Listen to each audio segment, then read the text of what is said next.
If you have been waiting for a movie to tell you what life would be like if there was an app that was going to tell you when you were going to die, count down that timer no further. Check out the movie Countdown.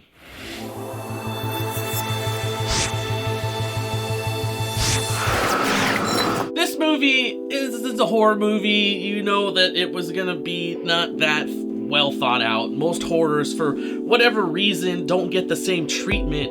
And I love horror movies. It's not fair to me that horror movies have to be treated with such like low class. They have such potential to me, but they're always treated like the redheaded stepchild of the movie industry, and it sucks. But what I noticed about this movie is there's a huge hole in the story. But first, the thing that kind of popped out at me like halfway through the movie, this movie was created to show white men, and like, I'm not like full like white man, but when something is just so obviously there, I feel like it has to be mentioned. Your head actor, your main character is a female, a gorgeous female.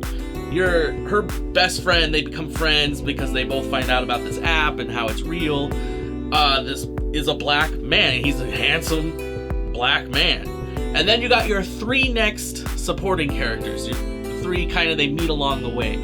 Well, she's a nurse, or she's going to be a nurse, and her boss doctor, I'm not sure how the medical field works, but he is basically a sexual predator, kind of like a rapist. He tries to like get her to give him what he wants because he wrote her a letter of recommendation. This is a white man, by the way, middle-aged white man who's gonna live for like 50 years plus. So he's gonna get to be old, and that's not fair. And then next up, we run into, I believe it was the priest, played by PJ Byrne, and he is the nerdiest priest I've ever seen in my life. And he's made out to be looking like a total fool. And it's like, is this guy really a priest? Like, why did, I don't know, he tried to justify it in the movie, but I was like, this guy's too goofy. And the thing I didn't like about him was they came to him, they said, hey, we got this app, it's killing people because of the timer, and he goes, oh, I think I might know why it's doing that. And then he's like, well, if you can get into the code, then we might be able to figure out how to fix this. And they go, okay, and then the priest goes, I'm gonna go to bed. Like, he was super excited about this. He finally, like, this was his calling, was for something like this. He's been waiting his whole life for this to come along. Something comes along, and then he goes, I need to go to bed. That was dumb. I mean, it was written and directed by the same guy. When you're like, I get it. You have things that, like, you don't want to cut or you don't want to change for whatever reason. That's why you have an editor. That's why you have a producer. So ideally, all the stupid stuff gets cut out, but not in this case. They have the priest guy, who's a white nerdy male, whose whole life is dedicated to finding the devil or doing something along that line, and he gets his chance, and he goes, I'm gonna go to bed. And I know that's like the third time I've said it now, but how bad? Like, that character made no sense, and it made me not want to believe in this film. But he was a nerdy looking dude who was dumb, basically.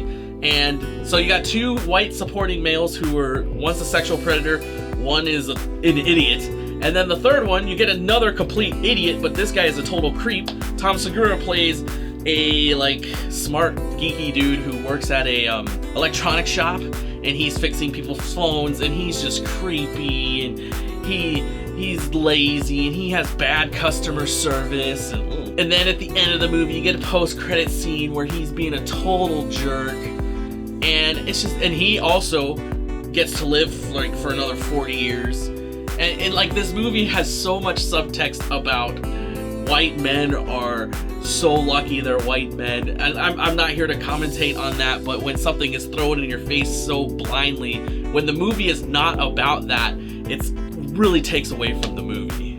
Another thing I'd like to bring up in this movie that I thought was a giant plot loophole was the fact that the priest who comes up with a story about what he thinks is going on, and he says if that app is off by 1 second, the demon is like destroyed. Because it can't lie or something like that. Like, if you don't die on the second that you're supposed to die, if you live for just 1 second longer, then the curse will be basically broken and everybody's free. And that told me, oh, well, so if that's when you're supposed to die, what's the point of having any fear of anything up until that second of death? And throughout the whole movie, once they come to this realization, everybody's freaking out that they're gonna die and they're screaming, and it's just like, if you were gonna die, you're gonna die on that moment. So for you to freak out, for you to panic over possibly dying, or dying earlier than that, it would break the curse and everybody'd be set free. So you kind of in a way should be happy if you're gonna die or if he's gonna consume you before your moment of death. But no, everybody's like, oh my god, this demon's after me, I'm dead, oh my god, I hate my life, ah. You have nothing to fear because you're not gonna die. So why are you afraid? Thank you for watching Movies Are Dumb Sometimes, where we talked about Countdown today.